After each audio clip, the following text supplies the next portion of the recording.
Ова не е типичното студио на Ресет на кое што во првата сезона навикнавте да гледате. Одлучивме за прв пат да направиме Ресет Summer Edition и тоа надвор од студиото, на место каде што и вие обожавате да доаѓате, да се одморите и да уште еднаш се заљубите во ваков прекрасен поглед. А тоа го нуди и го има наше и домашно Сакан Охрид. Ова денешна епизода ќе ја стартуваме со една прекрасна приказна, токму од срцето на Охрид, од срцето на најубавото место, кое што многумина имат што да раскажат за него, повторно да дојдат да го испијат своето омилено кафе овде, можеби да доручкуваат, да ручаат или вечераат, а кога ќе го погледнат погледот и да преспијат овде. Нашиот и ваш Сакан, хотел Инекс Олгица, топло не причека, мене и целата екипа на Ресет, и во оваа прилика ги поздравуваме и им благодариме што не поддржуваат. Кога станува збор за поддршката, не можам да ги исклучам и оние кои што беа со нас од самиот почеток и се уште се. Тоа се Dongfeng, еден од најголемите производители на автомобили, познати по својата сигурност и иновативна технологија, брендот кој нуди широка палета на модели од економични и градски возила до модерни SUV и електрични автомобили. F-Stop Pro нуди фотокамера шот со целосна професионална опрема и современо осветлување за врвен квалитет на фотографии и видеа. Впрочем, имаме тука квалитетни микрофони кои што не дружат во секоја следна епизода. Не ги исклучуваме студентарија кои безрезервно не поддржуваат во нашата идеја, но и ние нив кога станува збор за студентскиот живот. Сите информации можете да ги најдете на нивните профили.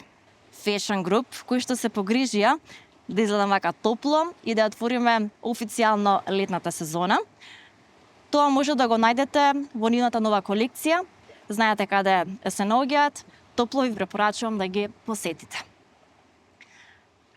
И оние кои што пишуваат за нас, го следат тоа што го работиме, Слободен печат, нашиот и ваш омилен весник, кој стана дел од нашата култура, медиум кој нуди навремени и релевантни информации од земјата и светот.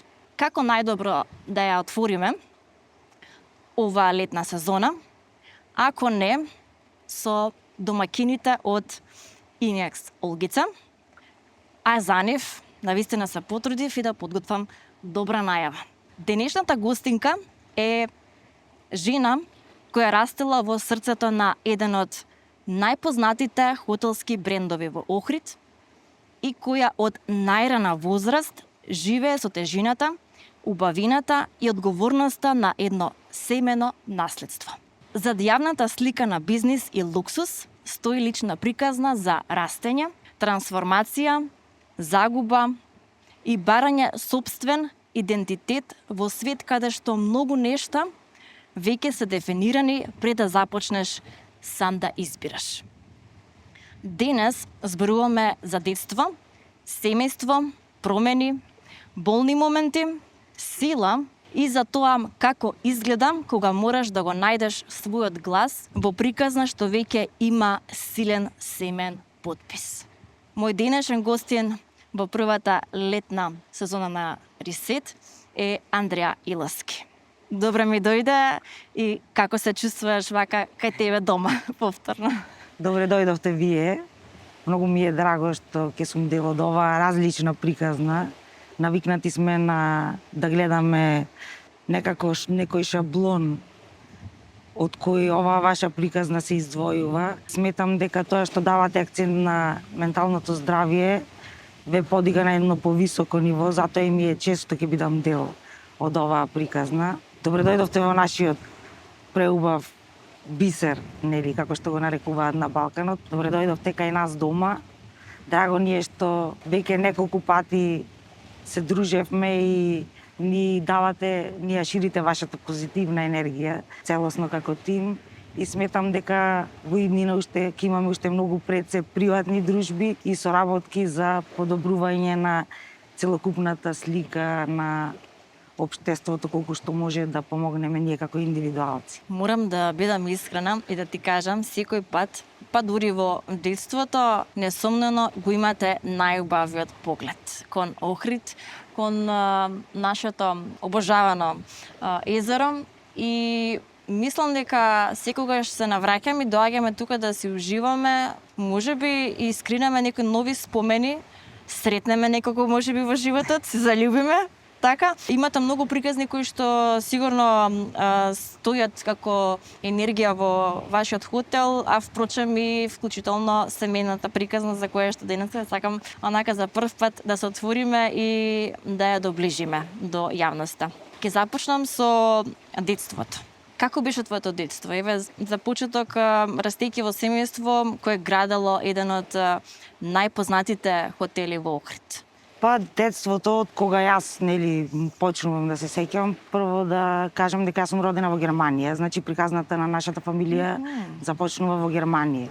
До мојата 5-та година живеам таму, потоа решаваат моите да се вратат во Македонија и да пробаат да се остварат дома, затоа што, како што викаше мајка ми, колку и да си успешен во странство, секогаш ќе си странец и само дома си е дома. Сметаше дека никогаш не би прифатила децата нејзини да растат и да се развиваат во странство, затоа што веруваше дека тоа што го имаме се уште овде како вредности на Балканот, таму веќе го нема.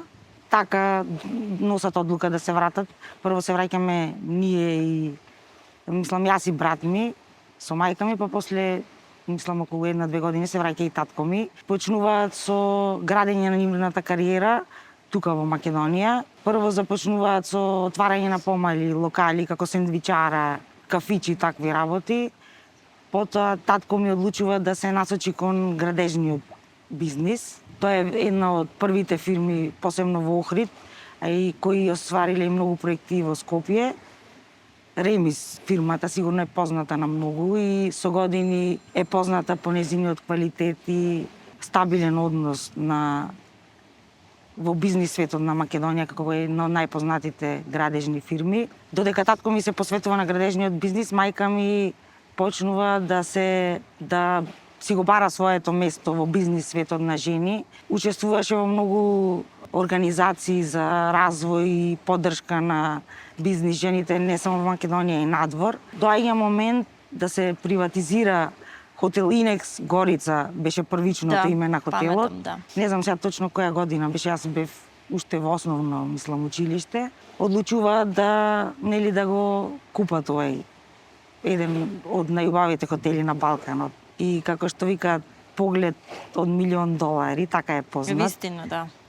Исто има и уште една изрека што ќе ја спомнам за хотелот. Викаат дека ако не било најубаво место, Тито немало да изгради вилата тука, значи тоа е асоциација, да. Иначе традицијата на хотелот е повеќе од 50 години постои. Значи граден е во времето кога се уште постоела Југославија. Откако се прави приватизацијата, мајка ми застанува на чело на хотелот, никакво претходно искуство во туризмот, почнува да го води самостојно хотелот и го издигнува на едно повисоко ниво со целосна заложба, дури по 24 часа некогаш и повеќе, ако со денови не спиење, гради собствен тим, прави скроз различен бренд и стигнува до моменти кај што најпознатите настани дури од Европа и од светот почнуваат да се прават во овој хотел кој станува познат по квалитетот, љубезноста и се издвојува од све друго затоа што незината дефиниција за успешно хотелиерство секогаш беше јас сакам гостите кога ќе дојдат да се осеќаат како дома. Вистина. И тоа и нас не води како појдовна точка и сметам дека еве може и вие да кажете затоа што често сте наши гости, дали го добивате тоа чувство или не. Тоа не е ни збор на прашање, бидејќи е многу повеќе од тоа. И вистина е дека кога ќе дојдеш еднаш овде, повторно се враќаш, има некоја посебна енергија и те доближува до самиот дух на градот, да повторно се сплотиш, да научиш да се одмориш на вистина и еве во оваа прилика и да се ресетнеш. Се сеќаваш ли во детството што правеа твоите? Дали ти беше од тоа јасно, бидејќи нели во детството имаме друг впечаток од тоа растејки, па потоа и преземајќи одговорна позиција да го продолжиш тоа што го работиш денес? Татко ми до ден денес секогаш не потсетува колку се буневме за одредени работи кои ги правеа тие Не како беше баш. бизнис одлуки и нели тој момент на дете кога сака дома да се сите мора да одат на работа. Значи некогаш како што кажав и се случувало по 24 часа денови да не се гледаме затоа што посветеноста на работа и да се градат истовремено два многу силни захтевни брендови не е мала работа и мора да се избере кариерата, можда и на моменти колку и срцето да сака да ти е дома покрај децата, ќе мора да одлучиш да си на работа. Сега ми е јасно дека све тоа го правеле за ние да го имаме ова дене што го имаме, нели удобен живот, но тогаш како деца сакавме да поминуваме на моменти близина и топло, повеќе време со нив. Сега ми е јасно дека све си има своја цена и дека некогаш колку и да сакаме да е поинаку мора да дадеме одредена жртва за било што во животот. Гледајќи ги твоите, посебно татко ти, па потоа и мајка ти, дали сметаше дека сакала, не ќела, дека еден ден ќе мораш да се занимаваш со тој бизнис? Еве, во средна школа, додека си водела или во тие адолесцентски години, дали чувствуваше дека ќе ти биде животот повторно врзан со Юнекс Олгица? Јас растев во хотелот, затоа што, како што кажав, мајка ми почесто беше во хотелот од него дома и често и јас бев тука и мислам и јас и брат ми растевме како мали, дури ни не остава и да се вклучуваме во одредени работи, нели како што имавме можност, затоа што секогаш кај нас било моментот дека од мали нозе треба да се навикнеме на работа и што значи работа и дека од чесна работа не треба никогаш да се срамиме. Така што сме биле вклучени во секој дел од хотелот, од перална, чистење на соби, менување пепељари, Значи, помагање немало на баш, миење, немало селекција. Да ве чуваат, нели, во стаклено звоно. Ние растевме, мислам јас посебно, сега ќе се навратиме на детството, јас растев на улица. И имав детство како што сега не постои, значи откачување под дрва, градење бункери, Не си била правење мирна. глупости, правење точаци од отпад, да. О, види. Мислам, детство баш она како никогаш не сме биле одделени, често во фамилии кои имаат одреден статус, може да се случи што мене искрено многу ми смета, да сакаат децата да се движат само во посебни кругови, да вистина, да. растат во некои посебни специјални услови. За мене и за нас како фамилија, што особено ми е драго што мајка ми и татко ми така одлучиле, и за брат ми тоа никогаш не било спомнато. Единствена дефиниција по која јас денес се водам, а сакам и моето дете да се води и се насочувам секогаш да го научам на тој битен дел од животот, е дека за нас поделба има само на човек и не човек и ништо друго. Така. Не ми е битно ни статус, ни кој од каде доаѓа, само дали е некој човек и не човек. Морам да се согласам дека и јас така гледам на работите, без разлика кој од каде доаѓа. На крајот од денот секогаш гледаме дали има добри поставки, дали е добар пример во општеството и што понатаму со тоа што го носи. Така е. Како одговорно се тоа. Колку сте разлика со брат ти? 3 години. 3 години, значи тој е Постар. повозрасен, Постар. така? Се согласувавте кога бевте помлади во овој свет кој што Јас- го гледаме денеска? Јас го замарав многу да ме зема со него. Да те не се во возрастниот Да, свет што да. побрзо или не? Да, сакав да ме зема со него кога ќе ми беше досадно. Нели додека уште не оствариш свој круг и свој живот, сакаш да со постарите да се дружиш, меѓутоа јас женско, тие машки и сега него му беше, а и не му беше интересно да ме зема. И моите некојаш ќе го натера и мораше да ме зема, ама во глобала да имавме несогласувања, ама љубовта на брат и сестра е незаменлива и сметам дека тој ми е покрај мајка ми и татко ми, кои секогаш сум ги гледала како идоли, тој ми е идол и пример за како треба да изгледа една машка фигура во овај свет денес. И затоа што имам, тука ќе се надоврзам, машко дете, многу често знам да кажам дека сакам најмногу да има карактеристики како брат ми. Зошто е тоа така? Еве, кои карактеристики би сакала да ги има? Еве, 3 наведи. Емпатијата, посветеноста на фамилијата, храброста, борбеноста, има многу карактеристики да се кажат. Меѓутоа, тоа е врска која според мене е една од најсилните врски што ги добиваме доколку имаме нели брат, сестра или како е, зашто се единствените особи кои го живеат нашиот живот од кога сме родени. И заедно поминуваме низ свет, така што мислам дека Многу убаво е кажала. тој однос да е цврст. Па искрена ќе бидам дека јас еве имам сестра помала. Кога јас бев само нели донесена на овој свет, посакував да имам нели повозрасен брат, нели некако се чувствуваме дека сме позаштитени, не знам дали тоа лежи во коренот на природноста наша или не. Претпоставам дека поинаку еве ти од твое лично искуство се чувствуваш некако дека имаш грб, заштитена си, се чувате еден со друг. Да, многу. Секогаш, значи, близината не мора да е секојдневно гледање. Енергијата и љубовта се осеќа. Кога и да сум имала проблеми во животот, ми бил најголема поддршка. Така што сметам, не само мене, и на цела фамилија, нели како машко, почнува да станува столб на целосната наша фамилија и се носи многу добро со таа улога и Баш убаво ова го опиша. Ќе се навратиме сега малку на хотелот. Еве твоите најрани сеќавања околу него, како место и па и како начин на живот. Како изгледа да растеш во хотел? Еве секојдневно да ти биде и будење и заспивање. Па многу е интересно пред се, затоа што цело време се среќаваш со различни луѓе. Дури и како мали, кога бевме деца, доаѓаа, например, ќе дојдат од на екскурзија некој тим за клуб, за нешто. Имаше многу ситуации кај што и се зближувавме со многу луѓе и многу деца, нели според возраста, како што поминувале годините, се зближуваш и со различни луѓе. И некои од тие пријателства до ден денес уште постојат. Тоа е убавината и на туризмот. И затоа и се насочив кон таа насока, ако би требало да одлучам од двете страни на мајка ми и на татко ми, кога бев мала, викав дека ќе сум како татко ми, тој ми беше повеќе како идол, но потоа како што растев во хотелот и ја гледав убавината на гостителството, туризмот, сите тие предности што ги има, знаев дека припаѓам таму. Сега ти природно ја наметна темата за мајка ти и татко ти, ќе се навратев повторно на твоето детство. Ајде ќе се задржиме на мама и на тато. Како би ги опишала мама и тато? За да ги доближиме до јавноста така од твоја гледна точка. Со еден збор или повеќе? Како ти е душата наместена сега и отворена така? Мајка ми би ја опишала како затоа што претпоставувам и по наназад по муабетот, нели, не е веќе меѓу нас. Сметам дека таа енергија која кажува што се осеќа во хотелот е незината енергија. Како да е се уште тук. Да.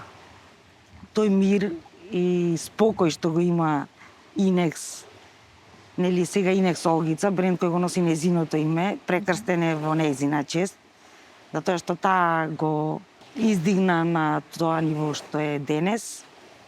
Би ја опишала како најсветиот ангел што некогаш одел на оваа земја. А за татко ти? Сега малце емотивно. Татко ми би го опишала како борец кој од улица успел да покаже како се остваруваат дури најневозможните желби. Значи треба пожртвуваност. Да. Затоа што све тоа што го гледате и што го кажа како приказна на моите родители, почнала од продавање ружи на улица во Германија. Затоа ружата мене ми е како заштитен знак. И можда и видовте низ хотелот има Видовме дека има многу повеќе, да. моменти. Од таа приказна има дел. Така што сметам дека буквално двајцата од улица успеале да го направат невозможното. Секогаш и нас не воспитувале дека пред се треба да сме приземни луѓе, а после све друго. Во што и успеале. Можеш ли малку да ни доближиш дали ти раскажале твоите за нивната љубовна приказна? Како се запознале? Како ти тоа го паметеш и доживуваш? Да, има многу интересна љубовна приказна. Мајка ми, мислам дека уште во 3-та година факултет, нешто и доаѓа одлука, јас заминувам во Германија. Наоѓа оглас во весник за бебиситерка, остава све, како што кажуваше, само мислам дека имала средства за патот и толку. Остава све и решава да почне од почеток во Германија кај македонско семејство да го чува синчето нивно. Во меѓувреме татко ми од и ова да го спомнам, мајка ми по потекло од Скопје, а татко ми од Охрид. Татко ми исто така голем дел од неговите брајќа и сестри, пошто 10 души биле, решаваат да заминат во Австралија, тој решава јас ќе одам во Германија сам. Исто Само пари, само позајмува пари за патот само и тргнува. Која храброст е Да. тоа, Андреја? Да заминеш, ете со неколку средства во джеп, куфер и надвор. Зборуваме во време кога не постоеле ни телефони ни ништо. Значи заминуваш и не знаеш каде ќе стигнеш и што ќе те чека Или таму. се или ништо, Да. што велат. Да, тоа е невидена храброст. И како се сретнуваат? Тоа е дел од интересната приказна. Значи, мајка ми кај што работела како бебиситерка, кога и било досадно, решава да си купи машина за шиење за да се занимава со нешто. Сега ова јас прераскажано како што го знам. Може би некои делови се скокнати, не знам точно. Почнува да учи да шие на машината, валјда додека бебето спиело или нешто кога нема што да прави за анимација, пошто мајка ми цело време мораше нешто да прави. Не седи мирна. Не седи мирна, да. Фамилијата, не знам како, пријатели со татко ми. И доаѓа на муабет дека жената што им го чува синот има машина за шиење, татко ми вика барам јас едни фармерки ми се долги, некој да ми ги скрати ако може и ти вика нема проблем, демек дај ни ги нас, ќе ја замолиме, пошто мајка ми не го работела тоа како бизнис и го правела како хоби. Да. И ги носат фармерките, мајка ми вика не е проблем, ќе ги средиме и кога доаѓа момент му ги даваат и вика јас мора да прашајте колку треба да ви дадам пари. И луѓето нели прашуваат и мајка ми вика не треба ништо, тама работа за 5 минути, не е проблем. И татко ми вика не, тогаш мора да излеземе демек да ја почастам жената, зашто ми направи голема услуга, немаше никогаш да најдам. Значи бил шармер. Да, многу голем. Тоа Голем. мајка ми од секогаш го кажуваше, да. И така се среќаваат и после тоа, Судбина. да, судбина.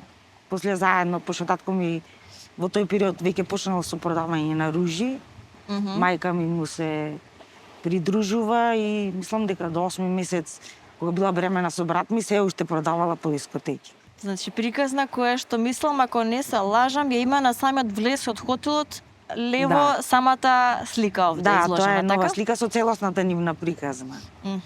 И тука се уште стоат Да. и ружи, знам, Да. паметам. И сите некако моменти се нацртани. Кој ви го правеше тоа? Брат ми ја нарача, искрено. Мислам дека Сатија што црта патики, еве поздрав и до него. Ако не се лажам, ама не знам, ќе ја проверим информацијата па ќе ви кажам. Добро. Каков однос имаше ти со твоите родители додека растеше? Повеќе строг, слободен или комуникација? Чисто ради реда, еве да речеме, сепак има и такви примери. Строгиот дел го имаше татко ми, меѓутоа не да сме, како што кажав и претходно, држани во стаклено звоно. Бевме слободни како деца, мислам, како што функционира сите други, така и ние функциониравме, немавме некои стрикни правила. Знаеше да постави граници, но најголемиот дел од нашето воспитување беше оставен на мајка ми, затоа што таа во тие порани години од нашиот живот беше повеќе присутна дома. Со мајка ми уште од самото детство имавме многу пријателски однос. Знаеше да не насочи со дел наша слобода, меѓутоа да не насочи на каде треба да се движиме. Што и јас сакам да го имам во иднина како воспитување кон моето дете. И јас се сеќавам за тебе дека ми приде, ако не се лажам, на една ноќна забава и ми рече: Нина, јас ти го гледав подкастот и јас одвој чекам да дојдем кај тебе, да седнам на таа столица и да си ја раскажам својата приказна. Ајде кажи ми, зошто толку ти сакаше да седнеш и да се подготвиш? Ти треба ли подготвеност за да дојдеш и овака опуштено, седиме, си очекуваме за Едисонца и ми раскажуваш за тебе твојот живот? Да, тоа е тој дел нели што се поклопува со и целта на овој подкаст, менталното здравје. Како што поминуваат тие рани детски денови, јас бев многу крупно дете. Мислам, се знае, дебелината доаѓа од храна, нема поинаку. Сакав да јадам, многу јадев. Кој не сака? Да. Да. И нели кога си дете не толку ти смета, но како што поминуваат годините и доаѓаш до оние години во средно кога веќе се гради телото, а ти имаш сега уште се смеам кога ќе ја видам здравствената книжка, килажата што ја имав во 8 оделение имам сега. Вистина. Да, затоа што во еден момент мојата килажа беше 110 килограми. Јас не би можела да те замислам со И толкова јас сега килажа. не можам да се замислам и да се вратам. Како Бидејќи вака би- те знам да. само, нели? Но доближи ми ја приказната. Зошто така си дозволила, нели, за себе да се доведеш до така ситуација? Па не знам колку сме свесни што си правиме во тие рани години, нели? Едноставно ти се јадеш и почнува полека да се качува килажа и доаѓаш до момент каде што, како што кажав, почнува ти смета. Додуша кај мене беше случајно јас да почнам да се занимавам со килажата, затоа што колку и да бев крупна, јас имав огромна самодоверба како дете. Вистина, Да. да. Кој е заслужен за таа самодоверба? Мајка ми, Мајка ти? поставувам, да. Имав огромна самодоверба и секогаш викав, кога бев нели помала, зборувам за 5, 6, 7 години, јас кога ќе пораснам ќе сум председател на светот. И бев многу храбро дете, мислам така. Од ништо не ми беше страв. Све сакав да пробам, тој адреналин ме држи уште. И сега сакам да пробувам такви некои екстремни работи, ама тогаш бев ептен така. Ептен да. беше, да. Не ми сметаше воопшто. Меѓутоа, еден ден, случајно, мајка ми се јави, јас знам, бев излезена негде, не подсвесно дека не го размислував на моменти кога ќе требаше да одам да купам малишта и нели ништо не те збира.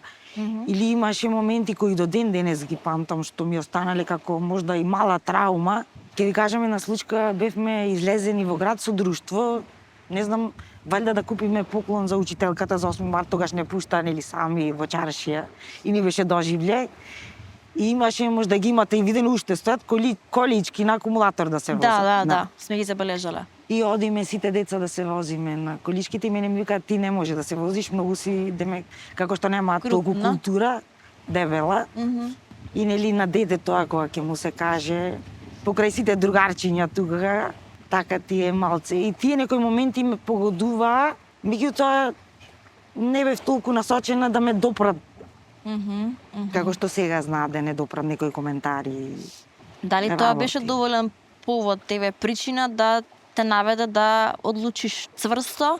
Јас сега почнувам да вежбам, бидејќи за гледачите морам да кажам, ја следам Андреја на социјалните мрежи, конкретно на Инстаграм, и можам со цел да потврдам колку си ти заљубена во спортот, колку вежбаш активно, дали е тоа кикбокс, дали е тоа фитнес, цел или пак или трчање низ планина, даунхил и така натаму. Сега слушнав дека и за трка исто така ќе се пријаваш, ќе бидеш дел од нешто значајно. Дали имаше тука некоја голема причина за да се одлучиш, бидејќи не е туку така едноставно сакам сега да се менувам од корен? Да, тоа почнав да го кажувам, пошто веќе и здравствено почнуваше да ми делува. Ми потекуваа нозете и некои такви работи, тоа на 14 години е веќе алармантно. Мајка ми, како што кажав, знаеше да не насочи без да ни даде било каков притисок и без да осетиме притисок. Значи секоја постапка за нашето воспитување размислуваше многу конструктивно и убаво. Случајно ми се јавува еден ден и ми вика моја пријателка ќе дојде во Инекс, јас имав мислам дека 16 години тогаш и е нутриционист. Тогаш уште нели беа тие нови работи кај нас. Јас кога слабев на туна, зелка и краставица, немаше ништо од овие сега Здрави работи, да. И ми вика ако сакаш дојдите ме, чисто да направиш муабет. Ништо, никаков притисок. Јас одам, разговарам, тоа беше ЦЦ Вита Диет клуб, можда ја имате слушнато, една од првите нутриционистки во Македонија. И седнав, направивме муабет, ми напише исхрана, и јас викам од другиот ден ќе пробам. Од другиот ден мене ми се дешава целосен свич. Јас почнувам стрикно да се држам, све изфрлам. Не знам како ми се деси, како да беше некоја судбина, јас не знам, од еден ден до друг ти да почнеш да се храниш скроз различно и скроз посветено. Затоа што мене од секојаш карактерот ми бил многу цврст, кога ќе зацртам нешто мора да го остварам. Така почнав, стигнав до, мислам дека околу 20 килограми имав ослабено. Како се воздржуваше? Од вежбање? Од храната? Не знам. немав потреба никаква да јадам све тоа што сум го јадела до претходниот ден. Што значи дека се е ментална подготвеност? Се е ментално. Да. Значи одлучуваш, прецртуваш. Прецртуваш и Нема нема веќе. средина. Средина, секогаш кога пробуваме да правиме некој баланс, нема средина. Кога треба да се прави нешто така, мислам да се смени нешто од корен, треба според мене да се исклучи све скроз, за да може целосно да се посветиш и да успееш да стигнеш до посакуваниот резултат. Мислам дека таа строгост кон себе, можеби несвесно и сега ќе освестиме оваа работа, си ја некако примила од татко ти, од таа страна. Ако тој бил за нешто, да, ако тој бил строг во бизнисот и се знаело чувствата на страна, овде само се зборува за работа, ти тоа некако несвесно си, како што велат, копинг механизам, си го препишала за делот, еве да си построга кон себе и да го изградиш некако карактерот, кој што ќе биде со авторитет во самиот хотел. Па да, татко ми по карактер е таков исто, за дисциплината му е на многу високо ниво во све што прави во животот, така што може да е. Јас викам, јас сум најдоброто од двајцата. Така да нежноста и емпатијата на мајка ми и храброста и наетот на татко ми. Интересна комбинација. А на кого мислиш дека си најмногу влечеш? На тато или на мама? Мислам дека со тек на годините изградив нешто различно како карактер и со основата и спој на тие два карактери дојдов преку и мојата животна приказна до собствен карактер, собствена личност, што и сметам дека од секогаш ми било желба, затоа што, како што кажав, тие ми се идоли и сум благословена од Бог да сум дете на тие личности. Меѓутоа, сметам дека успехот на секој индивиду е да изгради собствен карактер. Посебно кога ќе расте во фамилија на која статусот е висок и секогаш обично децата се осеќаат дека се во сенка колку и да успеат или не успеат во животот. И кога ќе остават кога ќе почнат да го осеќаат својот придонес, својот печат и кога луѓето ќе ги препознаваат по нешто различно, освен името на родителите и брендовите кои стојат позади нив, тогаш се осеќаат сигурни и можат да се носат со сите предизвици кои ги носи тој притисок на јавноста, општеството и на околината, нели? Во раните младите години, кога велиш дека отсуствувал твојот татко, додека градал нешто за кое што денеска ти е многу јасно што е тоа, каков разговор ти не достигал? Еве, знаеме дека татковците, нели, можеби се едни од посудуваните во семејствата, дека тие се за нешто виновни, кога впрочем тие најмногу сакаат да се дома, најмногу сакаат да те гледат како растеш, во каква личност се претвораш. Можеби навистина сакале да се тамо каде што ти би сакала да се. Но природата е таква каде што ги наведува да мораат да бидат борбени, да бидат надвор, да го донесат она што вели народот парчето леп дома. Каков разговор ти би сакала да имавте? Или можеби да не е разговор, може да е игра. Јас ќе ти споделам нешто лично, па ќе се надоврземе и така можеби ќе ти биде полесно да си раскажеш. Јас паметам кога бев малечка, многу сакав да го чекам татко ми од работа. Тогаш беше она типичното од 8 до 4 часот, до 16 часот, кога ќе се вратиш од работа, прво нешто што правевме, се сеќаваме дека сакавме да возиме велосипед. И покрај нели патиштата што се тука во нашата населба, сакавме да возиме и тоа ни беше некако начин како да поминеме време заедно татко керка. Со текот на времето, како што му се зголемуваше работата, така се помалку и помалку и времето поминато исто така.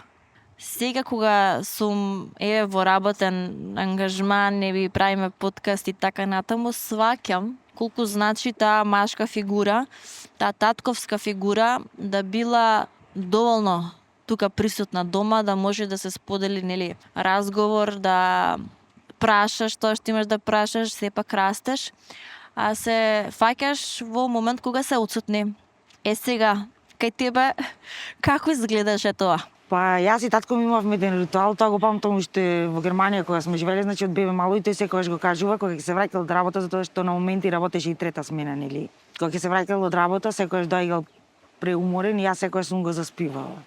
Љубовта на татко и ќерка, мислам дека и врската која има татко и ќерка е многу, еве и ти знаеш, посебна и ќерките секогаш се слабост на татковците. Така што сметам дека, а посебно ми е драго што сега, откако јас се остварив како мајка и откако татко ми полека почнува се повеќе да има слободно време, остваривме некоја и поблиска врска, така што сметам дека сега ги надохнадуваме сите тие пропуштени моменти и дека можеби и сега ми е и најпотребна таа негова поддршка и присутност во мојот живот, затоа што сметам од искуството сега што го имам, кога ќе се оствариме како родители, најмногу ни се потребни нашите родители. Во смисла на поддршка околу... Во секаква смисла. Во секаква смисла. Поддршка емотивна, поддршка за помош, поддршка за воспитување на децата, затоа што и тие самите кога ќе станат баба и дедо, веќе им се менува све, внуците се света работа, нели? Тие стануваат и по-така емотивни, по-емпатични, по-нежни и тогаш и за среќа сега нашиот однос е многу поцврст од било кога и така што сметам дека работите си доаѓаат сами во свое време. Се сеќаваш ли на моментот кога ти кажа дека е многу горд на тебе, сега го продолжуваш ти и брати самото лозје на хотел Инекс Олгица и позицијата која што ја носите е далеку одговорна и сведоци сме како народ дека кога ќе се слушне нечија семејна бизнис приказна, не секогаш била успешна, но кај вас тоа, еве со сите предизвици животни, вие стоите на нозе, го продолжувате тоа. Тука имам и сигурно едни подпрашања, меѓутоа би сакала вака она топлото негово, јас сум горд на тебе, Андреа, да видиме дали се случило. За нив ние секогаш ќе сме деца и секогаш ќе сме, тие ќе осеќаат дека треба да сме под нивна заштита, до негде одреден вид на контрола, но како што кажав, како што поминува полека времето и татко ми полека се сака да ужива повеќе во моментите со внуците и мислам дека почнува полека и сам да сака се повеќе ние да застануваме и да ја градиме иднината на двата бизниси и се повеќе ни кажува колку е горд и му е драго прво што сме изградени во личности кои знаат кои се вистинските вредности во животот. Двајцата паралелно со брат ми, пошто и децата ни се генерацијски заедно. Мислам иста генерација, паралелно и се градиме како родители. Исто и можеби и на трето место неговата гордост ќе ја сместам во бизнисот. Многу често знае да ни каже: деца, многу ми е драго што ве гледам во какви личности сте израснати, мојата цел е остварена. Исто така на пиадестал на вредностите кои и него и на мајка ми, нели, пред да замине од овој свет, беа нашата врска како фамилија, брат и сестра, секогаш да биде цврста и на ниво како што ја негуваме до ден денес. И да не дозволиме никој ништо да застане меѓу таа врска. Го спомна моментот со мајка ти. Тоа се случи кога? 2021 година, значи пред сега ќе баш за неколку дена е 5 години од незиното заминување. Дали тој момент го чувствуваш, како што знаат да кажат луѓето, близок, како да беше вчера, иако е далечен? Има една дефиниција, времето лечи све. Јас од моје лично искуство не се согласувам со ни дел од таа дефиниција. Мислам дека времето не може да излечи недостигање на најголемата љубов на секое дете во животот. Значи, мајка е мајка. Тоа место ни пред, ни после, ни напред, ни назад нема замена. Колку и да постигнеме, оствариме, се оствариме и како родители. Местото на мајка е едно и посебно мислам кај сите, но јас од моето лично искуство со врската што имавме со мајка ми и каква особа беше таа, мислам дека секој ден и дури мислам дека многу често се осеќа таа иста болка како првиот ден од нејзиното заминување. Само со тек на време некако повеќе го прифаќаме тоа, почнуваме да ги гледаме позитивните работи на нејзината личност. Јас лично сакам, нели, преку тоа што го градиме како кариера, и јас како индивидуа што сакам да се изградам, да ја продолжам нејзината визија и мисија, и тоа ми дава некоја утеха, и најголемата утеха ми ја дава тоа што кога тогаш еден ден пак ќе се сретнеме, затоа што јас сметам дека и тоа е еден од побитните делови во Библијата и во нашата вера, смртта ја победи. Така што сметам дека е тука негде, ја осеќам на начини на кои што таа знае да дава знак. Тоа ми е утеха до денот кога пак ќе се сретнеме негде. Тоа беше последица на Канцер. Се боревме и таа се бореше максимално, како и за све во животот беше невиден борец, но секој има свој пат и мислам дека иако прерано максимално успеа да го изживее животот, да допре до многу луѓе, да успее да промени многу животи, да го прошета цел свет, да изгради бренд кој до ден денес, нели, зрачи со нејзината енергија, да доживее и внучиња, што мислам дека исто за секој родител да стане баба и дедо му е престиж, и сметам дека замина исполнета. Што ми дава мала утеха дека, како што кажав, Бог има пат за секој, незиниот пат бил таков, незината приказна ќе продолжи да живее додека сме ние живи, а сметам дека и од нашата силна љубов, моја и на брат ми, и нашите деца ќе продолжат да ја живеат незината приказна. Се сеќаваш каде беше кога ти ја соопштија таа вест? Со неа, За нејзе. дома. Навистина болен момент. Тоа е момент кога ти се крши светот. Значи, како што кажавме, онај момент кога почнуваш од ништо, овде почнуваш од подолу од ништо. Нереално дури. Нереално. Болката е, јас викам, тогаш сватив што значи душевна болка. До тогаш и кога ќе плачевме некако, знаеш, плачеш, ама не ова душата кога боли поинако. Како го надмина тој период? Што презема? Кој беше твојот филтер? Тој период прво е, мислам, те крши. Нема ни правилно, ни неправилно. Значи, си скршен и иако, нели, со болеста до негде и бевме спремни што носи блиската иднина, никогаш не си спремен за тоа и никогаш не си спремен за животот после. Мислам дека најмногу што во тие моменти и е најбитно е поддршката од фамилијата, затоа што, како што кажав, јас, татко ми и брат ми ја осеќавме истата болка.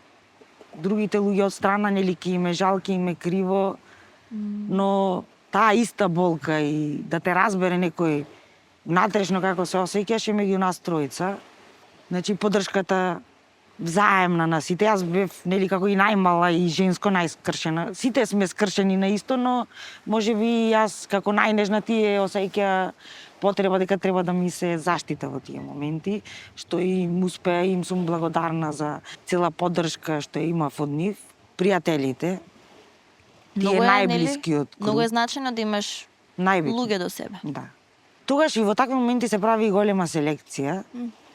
И јас имав среќа да се запознам тогаш со луѓе кои сметам дека голем дел од нивната поддршка ми беше од клучна помош да го надминам тој период. Во дефиниција на најбитни работи во животот, кругот на пријатели мислам дека е околу после фамилијата на врвот. И како што има изрека, фамилијата ни е од раѓање, но пријателите со тек на време, тие најблиските искрени пријатели ни стануваат повеќе од фамилија, мислам не повеќе од фамилија, дел од фамилија, затоа што со нив поминуваме сите внатрешни, надворешни борби и све што нели носиш сите предизвици што ги носи животот. Еден исто од клучни моменти кои ми беа од голема помош беше физичката активност.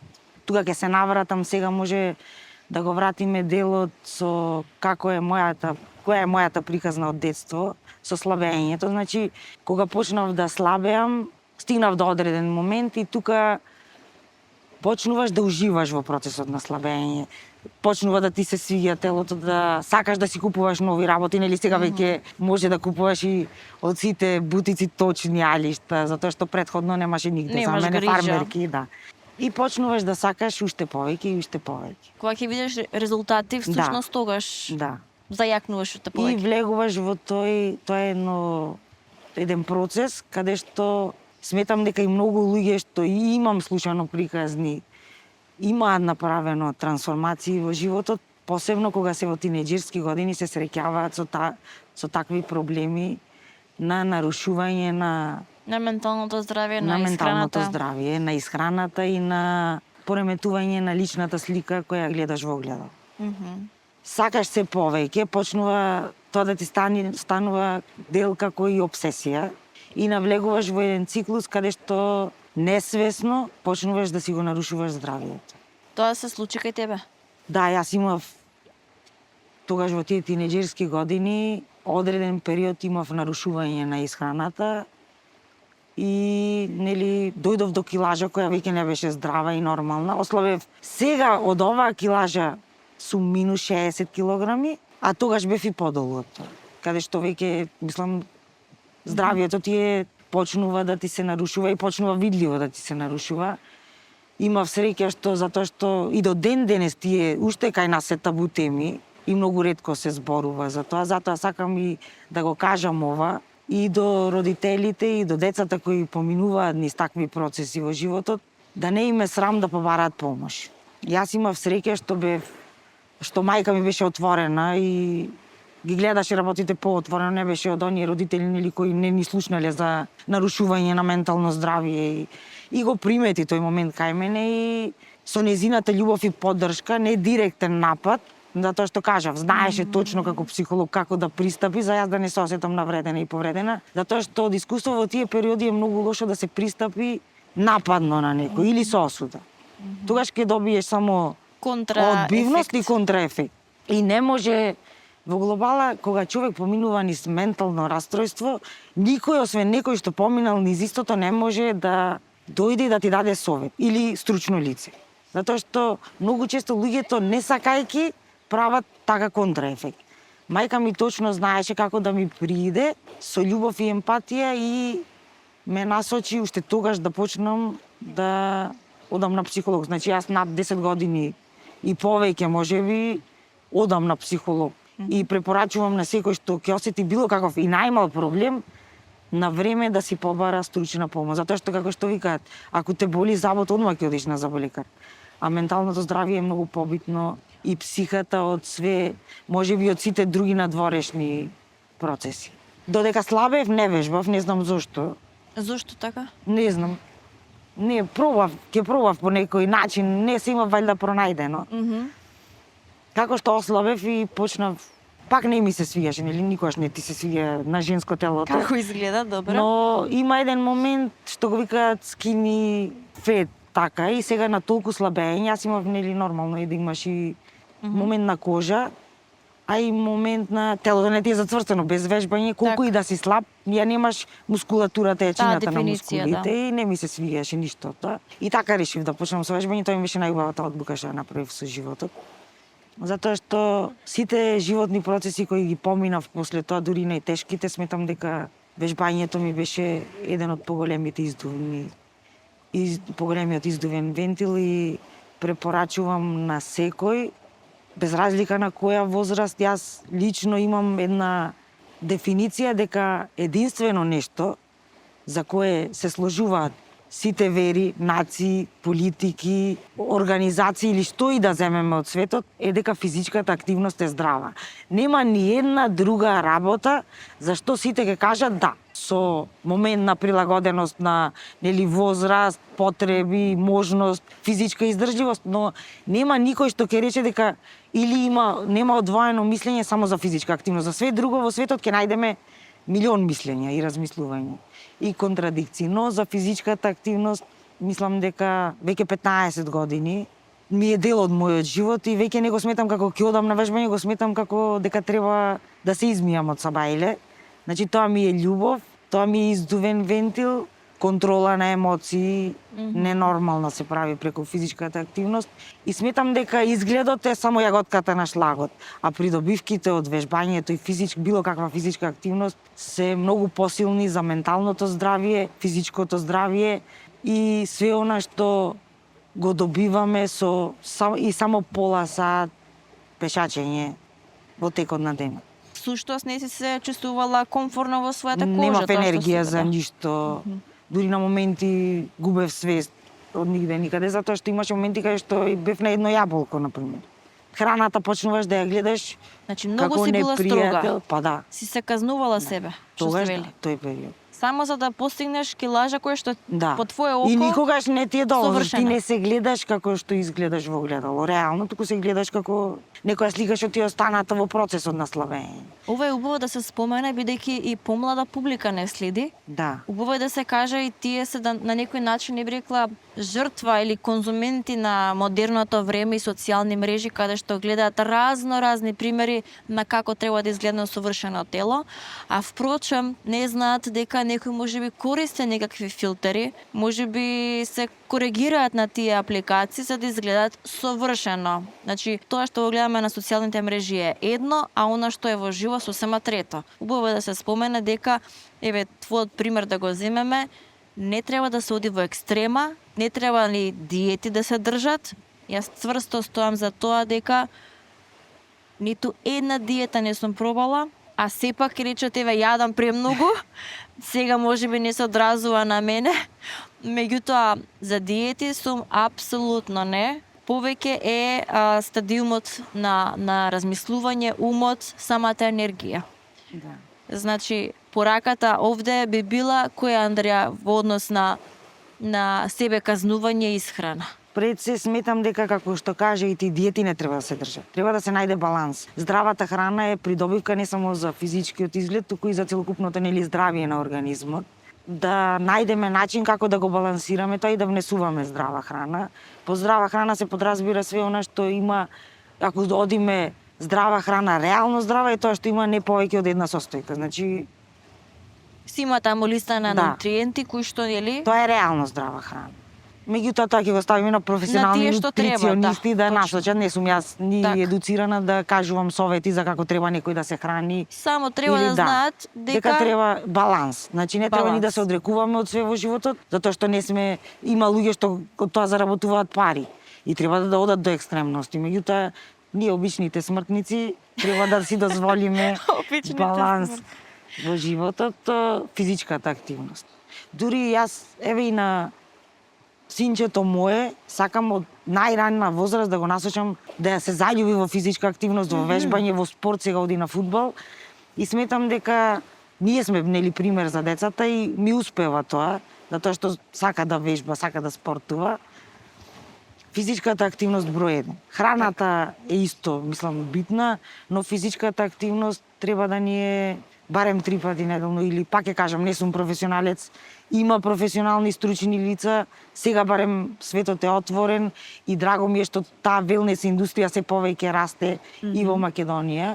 Така што јас би додала една порака на младите дека секое тело е различно и тоа е сосема нормално. Треба само во тој процес на прифаќање, можеби да се работи со домашните, третиот дел, со стручно лице, односно психолог, и едноставно да свата дека навистина вредат и еве јас секојаш така се била, ни јас сум немала совршено лице, меѓутоа преземаш чекори, се обраќаш на стручни лица за тие работи и работиш на случајот и на физичкиот дел, меѓутоа и на психолошкиот. Нема тука сликање секој ден како ми изгледа лицето, туку имаме други приоритети во животот, тековни кои што мораме да ги следиме. Што значи, сума сумарум, телото е само еден вид амбалажа, а духот или размислувањето е она на кое што треба повеќе да работиме. Како зрачиме, така привлекуваме. Да, и уште нешто би додала, значи кога и некој, сите млади посебно, нека да не им биде срам да побараат помош. Значи не затоа што подобро е на почеток да се постапи кон средување на тој проблем, затоа што се оди во екстремности е многу лошо и дури и животно загразувачко. Не знам колку кај нас се свесни луѓето дека тие посебно проблеми со нарушување на исхрана, или има различни класификации на која болест и како се име, не сакам да именувам болести или да етикетирам било што, затоа што тоа е све поврзано и измешано.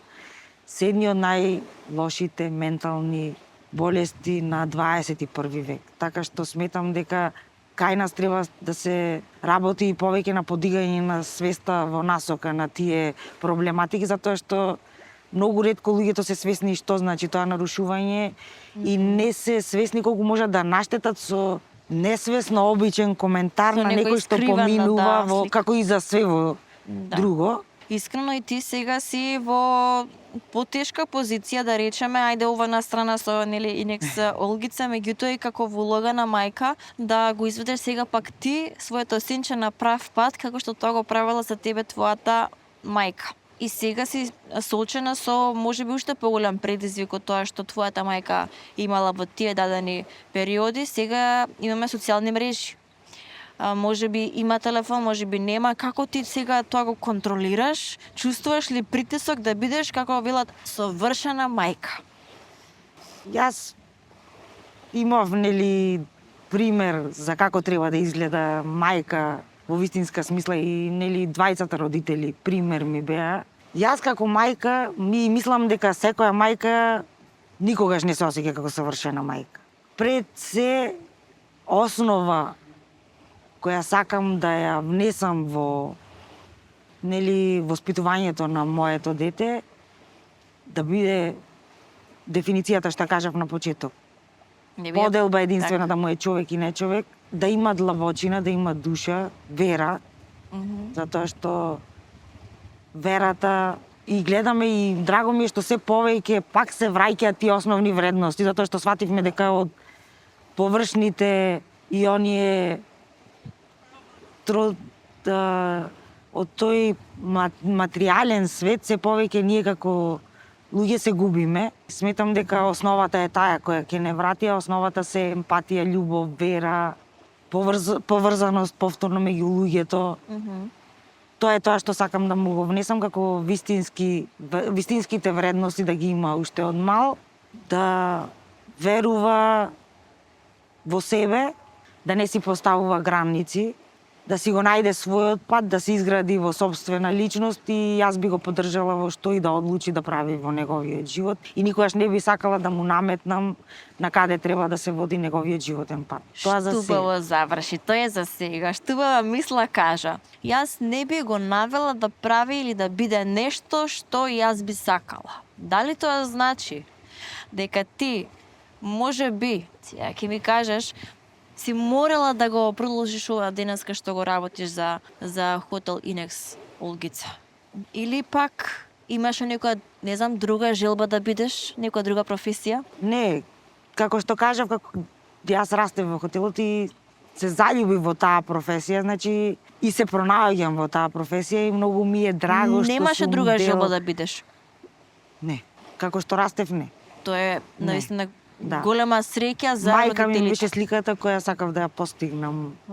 Види. Да, како што растев се повеќе таа слика и некако се пронајдов несвесно во улога на тој дел од професионалниот момент на мојот живот. Никогаш не сме биле форсирани да бидеме нешто, секогаш сме имале одредена доза на дозвола и исто да избереме каде сакаме нашите животни патишта да ни се водат, затоа што јас во еден момент дури сакав да се преселам во Америка на постдипломски, меѓутоа имав целосна поддршка и дозвола и моја беше одлуката да останам овде. Зашто не ми е Зошто? криво. Зошто? Толга приказно тоа во следниот подкаст. Не сакам да ми откриеш. Искрено сметав дека имаше момент каде што ми беше многу убав период од животот, со многу блиски луѓе, некако така безгрижно дружење. Многу љубов на едно место? Многу љубов на едно место и сватив дека не вреди да се жртвува све тоа за нешто што не знам каде ќе ме однесе. И сега од овој аспект мило ми е што одлучив да останам тука. Кога го воспитуваш малото синче, се забележуваш дека некои убедувања или уверувања имаш преземени од мајка ти во делот на воспитување? Се препознава мајка ти во тебе? Како што поминуваат годините, се повеќе ја осеќам незината енергија во мене. И се осеќам на моменти дека може би, не знам, кога ќе замине човек, нели викаат останува да живее во децата.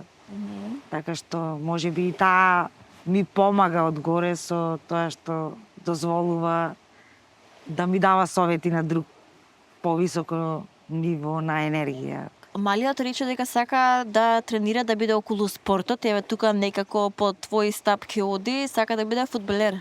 Или? Па не знам дали сака да биде фудбалер, само меѓутоа тренира тренира. фудбал. Дали има некој талент? Некоја амбиција? Не знам. Ке видиме. Мама нема да се меша. Не. Ако му е животниот пат да биде фудбалер, јас ќе сум на трибини На секој трибини ден ќе со него. навиваме. Да. А што ако сака да продолжи овде во хотел Инекс Олгица? Да или не, бидејќи има некои родители велат, не, подобро нека не ја продолжува мојата работа. Многу убава професија. М? Пред се затоа што се запознаваат луѓе и контакти од цел свет. Јас еве на моја возраст сега и на не знам колку голем дел на животно искуство во хотелиерството, имам пријатели во цел свет, познаници во цел свет, кои помогнале многу да се изградам како личност, контакти, средби со светски лидери со кои никогаш не би претпоставила дека ќе седам на иста маса и ќе имам разговор како ние сега што го правиме, дури и понеофицијално. Така што приликите кои ги носи гостителството и туризмот се надвор од сите светски граници и би ми било драго ако овој бренд расте и се развива, па може би еден ден како ланец на хотели и надвор од Македонија. Што забележуваш кога разговараш со тие лидери, например? Што недостасува кај нас Кај нас како во делот на хотелиерството? па не би споредувала сега. Може би некоја лекција за да се имплементира Сметам или? дека треба да почнеме повеќе да го цениме овој град, повеќе да се така. насочиме кон развој на Охрид, Да си го зачуваме она што е наше да го домашно. зачуваме тоа што е наше. Имаме богатство дадено од Бог, на нас е само да го негуваме и да го представиме во светот во најдобро светло. Што и мене, а и на мајка ми, тоа ми остана како аманет, ми е повисока цел, затоа што едно е нашиот бизнис и развој на нашите фамилиарни бизниси и потреби, но за мене најголема цел е колку што можам да помогнам и да вратам на Охрид за сета негова светост и убавина што ни ја дава и низ текот на целиот наш живот. Тука има едно многу тешко прашање. Сега од Не се плашиш убавините ти, на нели? Охрид, не. Не се Знам плашиш. дипломатски да одговарам. Не. Ми треба да се вратиш како што беше. Каква тежина носи тоа што твоето презиме веќе има историја, очекување и приказна? Еве, одлично јас би рекла дека ја носиш таа функција или позиција, меѓутоа ти како ја чувствуваш сега, се труделе твоите граделе, што се треба да има една личност за да го одржи тоа? Кои карактеристики може би па и предизвици да се надминат? Како тежина што ја носи, тоа е од раѓање ти имаш, посебно кога ќе се родиш со двајца родители кои успеале многу.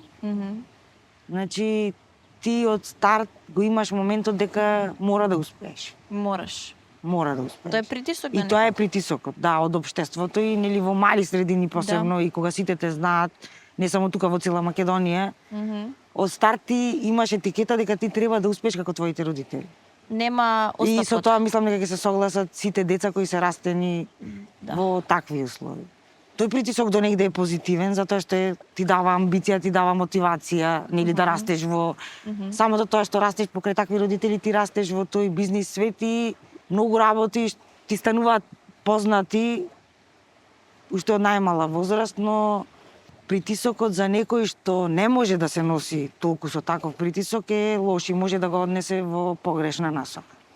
И тука мислам клучна улога треба да играат родителите и да, како што кажавме, да дадат целосна слобода на децата, да не осеќаат стеги дека мора да се дел од нивната приказна, затоа што секој сметам дека има различен пат во животот и треба сам да се избере. Кој беше најмотивниот или најтешкиот период во твојот живот за кој, па и покрива се што ми кажа, ретко зборуваш? Ако има некој од тие што не ги знаеме. Најемотивен период во мојот живот е кога ја изгубив мајка ми. Кршењето, моментите што ги поминуваш во, како што кажав, нема време што ќе излечи таква рана. Раната останува, раната исто боли кога ќе лежиш некојаш навечер и ќе сватиш дека ти треба само да те прегрне, а никогаш нема веќе да ја осетиш на овај свет таа преградка, колку и да сме свесни за и веруваме во светот што го знаеме, често ми фали само да дојде да ме гушне и да ја осетам пак таа љубов што знае, нели да ја даде само мајка. И кога ќе знаеш дека тоа нема да се деси, се кршиш како првиот. Јас верувам дека таа и те гледа сега и те гушка од некаде. Ако се пробие сонцево од некаде да знаеш дека Да. те гали и дека е со тебе во сите делови од животот. Фали многу, да.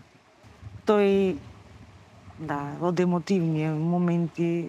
Моите лични борби сум успевала да ги поминам сама. Ова беше како да се одделува дел од мене и како што кажав, душата кога боли, Значи на нема раната нема лек. ни едно апче или лек што ќе ја излечи. И јас мислам дека ти пред да си легнеш помислуваш многу често. Од тоа што некои може би твои блиски или твои пријатели не ни знаат за тоа. Туку си го чуваш многу тесно за себе. Па не е само предлегнување. Некој знае да биде и на одмирно, добро седење да ти текне на некоја ситуација и А на убав момент. убав. Да, во главала нашите моменти сите биле позитивни. Кога ќе си легнам до едно прекрасно мало суштество на кое јас му сум истата особа, секоја вечер си ја повторувам истата благодарност, фала ти Господе, мене ова ми е доволно. Се стигуваш на советот кој што ти го има дадено онака најзначаен и ден денеска се навраќаш се потсетуваш? Мајка ми? Да. Па имало многу совети, не знам кој да го издвојам. Тоа значи дека одлично си ја вршила својата работа. Пред се да не води љубовта и љубовта. Да се радуваме на животот, да славиме све. Тоа го кажувам и на сите што ми се блиски. Мајка ми секогаш викаше, кога ќе имате можност све На мали прославувате, победи, да. славење. Затоа што никогаш нема да знаеш кога последен пат ќе се сретнеш со тие блиски луѓе. И која ќе ви е последна прослава. И сега гледам тоа да го негувам. Мајка ми беше многу дружелюбива. Заедно одевме, излегувавме навечер на музика. Беше таква весела личност. Весела. И до последно знаевме да си пуштиме музика и да уживаме во тие наши моменти, така што ни остави многу убав пример за како треба една целосна личност да изгледа и сум благодарна за све тоа што ни остави и цела љубов што ни ја даде и се уште ни ја дава. Ја мислам дека ти и си таков човек. Морам да бидам искрена. И за нашите гледачи ќе кажам дека кога дојдовме еден викенд овде во Инекс Олгица, навистина бевме дојдени со дел од тимот за социјални мрежи и решивме само да посетиме, да погледнеме ако би снимале така како би изгледало. Верувајте ми дека Андреа не ни дозволи туку така само да седиме овде и да ни беше доволно само да уживаме во погледот и во она што тие се го нудат, како и спа, и теретана, и масажи има, се имате. Таа не зема како топол домакин, не однесе во центарот на Охрид и рече, вие сега ќе уживате Јас ќе се погрижам за вас. Останавме со разговори, навистина можеби неколку часа. Да. Изгубивме чувство за време и простор. Ете, можеби јас би дала таква порака до гледачите да се опкружат што повеќе со такви личности. Бидејќи со такви личности навистина времето штом поминува, имате квалитетна инвестиција и во себе и во личностите пред вас.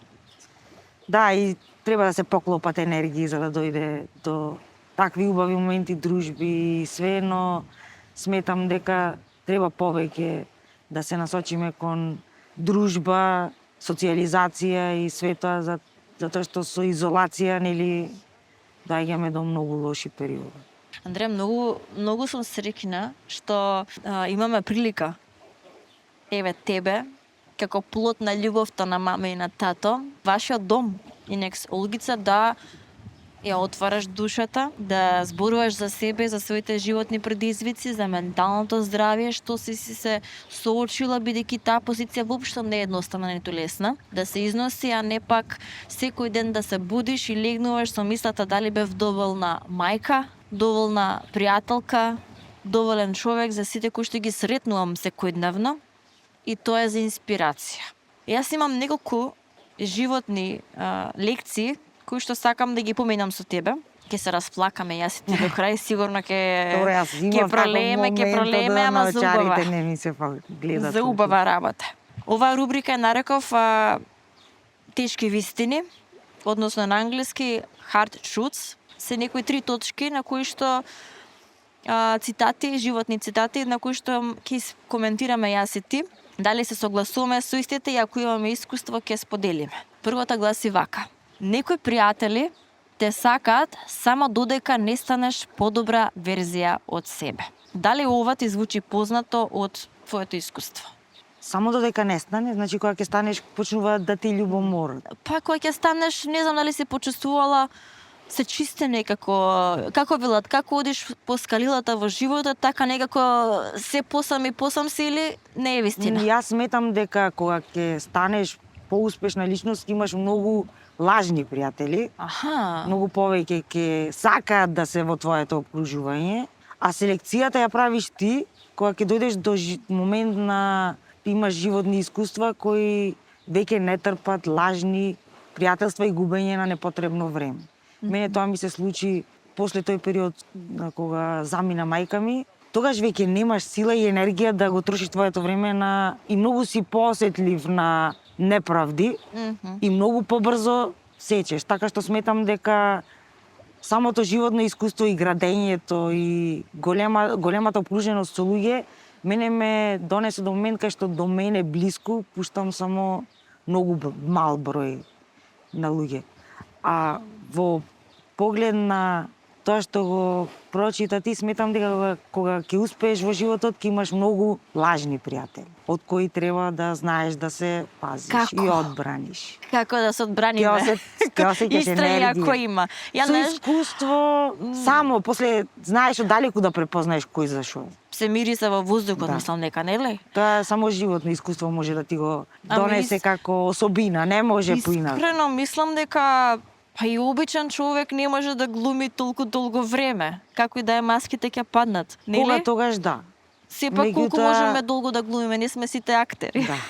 Освен некои. Све си излего, јас викам Аха, трпение. трпение. Се Само ќе се трпение. изчисти патот, ќе се изчисти. Секогаш правдината и вистината доаѓа на крај на Победува. Победува. Одиме со втората животна лекција, овде што ја пишува, вели вака. Да бидеш мајка, значи постојано да ја ставаш туѓата потреба пред својата. Како ти ја дефинираш улогата на мајчинството? Да, точно е дека кога ќе станеш мајка, веќе животот не ти е само твој, го делиш на два дела од кои не твојот дел, другиот ти е побитен од тебе.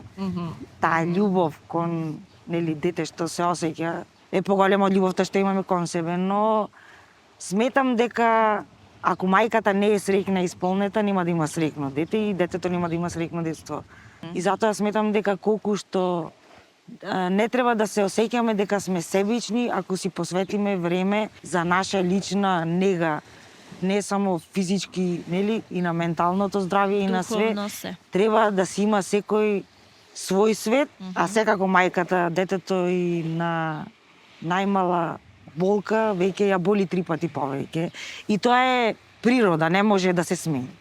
Додека не почувствуваш велат. Меѓутоа сметам дека треба Да, заеднички да се растеме и да се развиваме, затоа што ние колку што мислиме дека ние ги растеме децата, преку децата растеме ние повеќе. И тие тебе те учиме воспитува. многу, да. Обратно е некогаш. Да, обратно и тоа е взаемен процес за кој никој не треба да се осеќа виновен, затоа секој греши. Немаме ние Да. прирачник за како треба да изгледа и совршенство не постои, така што може да се стремиме да сме подобри, но сепак треба да сме свесни дека детето е најсреќно кога и мајката е среќна. Ти ми делуваш искрено на човек кој што ајде како го дефиниравме дека си ладна, а всушност кој ќе се каже само еден збор мама, ти омекнуваш. Вистина, нели? Да, тој збор, да. Таму кој ќе ископаме како Грицково езеро, ќе се нурнеме, таму што ме се крие. знаат повеќе, еве и ти можда за овие неколку Можам да го потврдам тоа. дека не сум баш така како што изгледам, но зависи и во која улога. Ако треба професионално, нели, Па, имаш искрено и различна мораш улога. до некаде да Да, си. мора да си професионален став да имаш. Да ме видиш со блиски луѓе, сум во скроз различно светло, така што сметам дека секој човек или секоја индивидуа има прилагодени особини кои ги покажува на различни места. А тие што си се наши, топлината и љубовта, нели, енергијата ја осеќаат и гостите кога ќе дојдат тука моја, таа отворена енергија, но до одреден степен. Што сметам дека секој треба да си има нешто посебно Треба само да за се заслужи. најблиските. Да. Нели треба да се заслужи Така. за да можеме да слове да се тргне. Да. Не е за секој. Не е за секако, така е. Трето и последно, вели понекогаш љубовта не е доволна ако двајцата луѓе не расат во ист правец. Дали веруваш дека љубовта може да преживее без ист правец на живот? Мислам не. Не? Зошто? Многу битен дел за двајца партнери да се заедно е докаде е нивото на емотивна интелигенција. Тука морам да потврдам, Да, вистина, тоа е ако многу тоа го битно. нема, Да. Заљубеноста е фаза која трае на почеток, но све друго после и реалниот живот и таа сега, например, мислам дека повеќе е тој внатрешен карактер, дали е во иста насока или не. Емпатија и емотивна интелигенција и све тоа. за тебе исто така, на прво место мора емотивна интелигенција. Па, Инаку не се разбираме. На прва точка тоа. сметам дека да, тоа ми е многу битно за избор на партнер во иднина. Срекна си на тоа поле? Слободна и среќна. добра си. Да го прифатиме, може како одговор. Ќе видиме. Чек. Како би ја дефинирала евен за крај да го закружиме овој дел, љубовта? Љубов помеѓу двајца Партнерска луѓе. љубов, зашто има многу видови на љубов. Еве сега да се задржиме на партнерска, не ми бега темата. Еве ја да Две ме души да советуваш. се спојат во една. Јас сметам дека како и за многу други работи, тоа ми биле поидовна точка во животот, сметам дека и вистинскиот партнер кога ќе се појави, тоа ќе е на повисоко ниво и ќе биде судбинска средба и верувам во тоа. Јас ти Кога ќе знам, ќе ти кажам. ќе ми се јавиш и ќе ми дојдеш тука ќе кажеш, јас имам нова приказна на страни Нексолгица, стига за мене. Верувам во љубов и сметам дека треба на сите да ни е поидовна точка во секоја смисла љубовта. И јас искрено ти посакувам љубов како мама и тато. Да продолжи да се развива во Традицијата, тие да, може. насоки. Па да, нивната приказна е за во книги, но тоа М, ќе оставиме. би пишувала книга? Мислам, види, Имам јас. имате основа на што? Како? Има основа на што? Има многу приказна, основи, да. се Имам јас раскаже. почнато, тоа ми беше чисто можда и како личен дневник. Сакам во иднина да ја завршам и некогаш да се издаде, тоа ќе биде еден дел од мојата животна приказна, баш за менталното здравје и за психолошкиот процес на слабење. Книгата ја пишував со цел за еден ден која ќе излезе да помогне и на луѓето во околината на тие индивидуи кои имаат таков проблем, на фамилијата, а и на самите, Тоа е многу убаво тебе. да, би ја пишувала со таква поидовна. Мислам, напишана е скоро до пред крај. Крајот не знам кога ќе биде. Обрза го процесот. Да. Така што има процес, ќе биде. Не си давам временски рамки за ништо во животот, така што ќе оставим. Темолам не. Времето ќе покаже. Имам уште една рубрика која што сакам да ја заокружиме и гласи лидерски Начарите. лап, односно 60 секунди само и времето тече сега. Може? Одлука од срце или од логика? За бизнис или емотивно? Лидерство. Лидерство? Јас секогаш додавам малце срце на логика, дури и На во некој бизнис. зачин да се стави. Да биде Да. таман. Добро. Да го има мојот печат. Печат. Добро. Што е потешко? Да водиш луѓе или да се водиш себе си?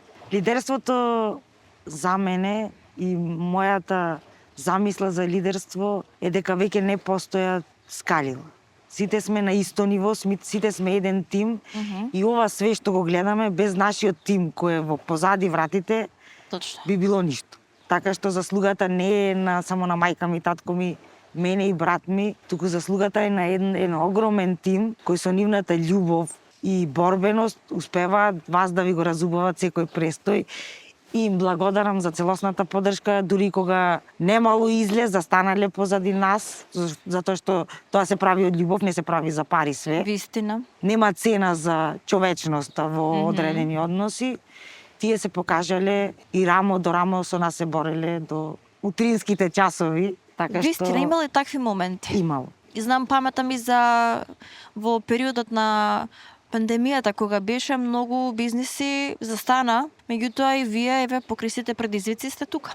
Да, татко ми, мислам, нашата фамилија тогаш донесе конструктивен начин како све тоа да продолжи, а да не се избрка никој од работа.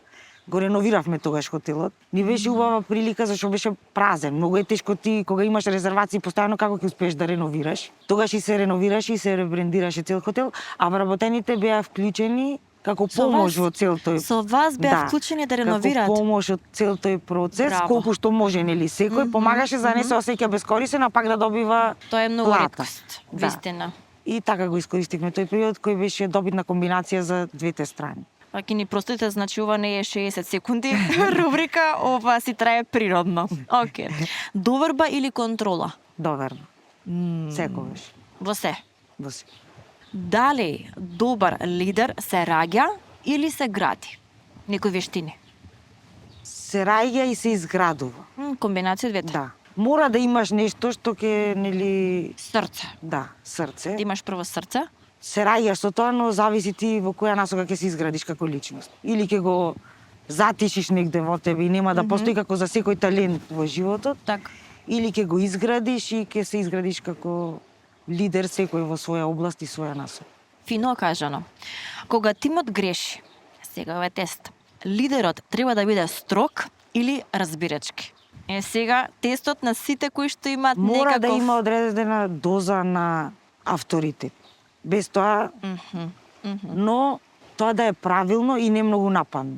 Дипломатски. Супер. Што е поважно? Визија или дисциплина? Дисциплина.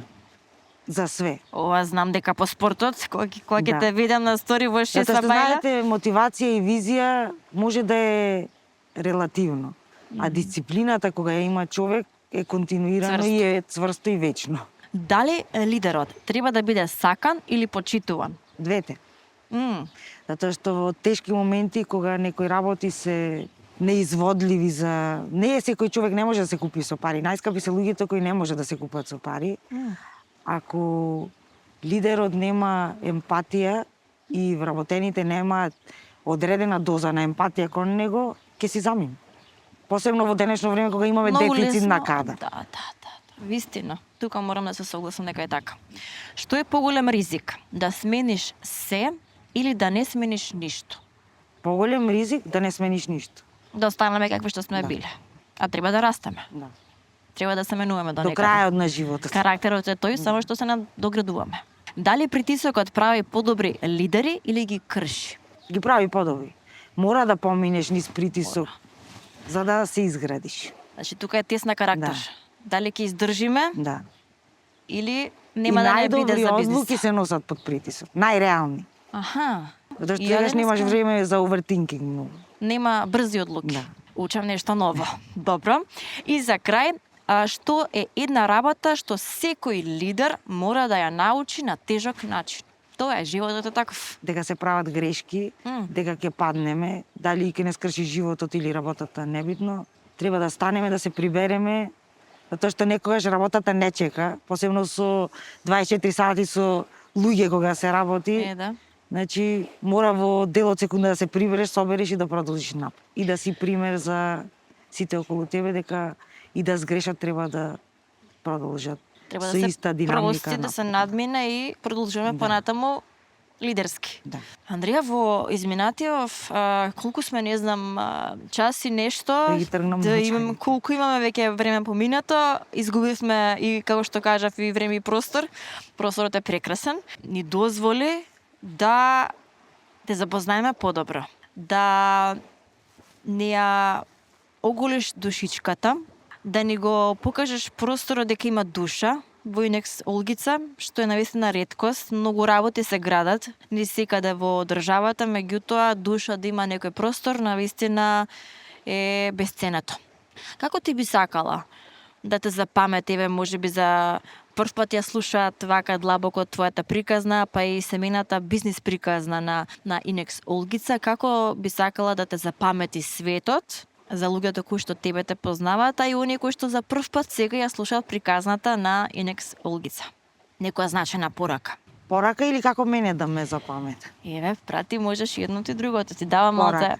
За твоето прашање може ти да кажеш, пошто ти ме гледаш од страна. Ајде.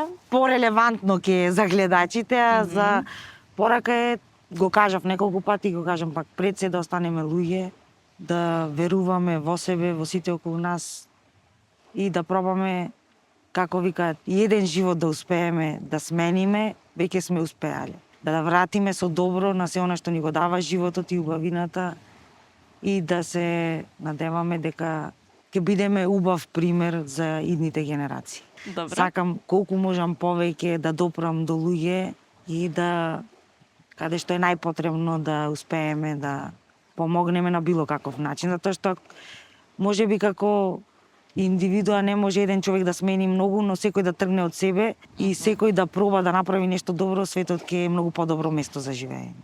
Се согласувам. Искрено ти благодарам многу од срце што прифати, знам дека малку ни беше Ни беше предизвик ладно. да седнеме овде, значи од тука погледот ни е кон Инекс Олгица, а од оваа страна кон нашето прекрасно Охридско езеро, прифати да седнеме баш овде на ова пристаниште.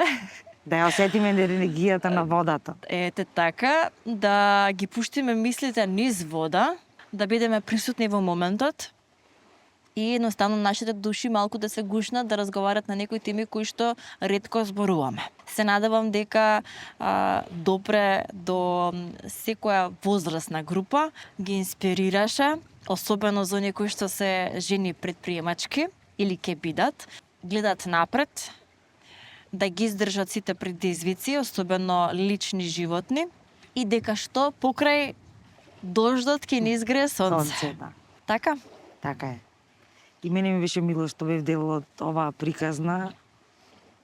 Ке се дружиме во иднина со нови, нели, приказни. Драго ми е пред се што се запознавме и еве почнуваме да градиме едно пријателство што ќе биде, се надевам, долго и ќе не води низ правец на подобрување на све она што е околу нас и до нас и во нас. И уште многу убави дружби и забави во иднина. Ќе креираме многу убави спомени овде, бидејќи летово сме стационирани, позиционирани токму овде во Инекс Олгица.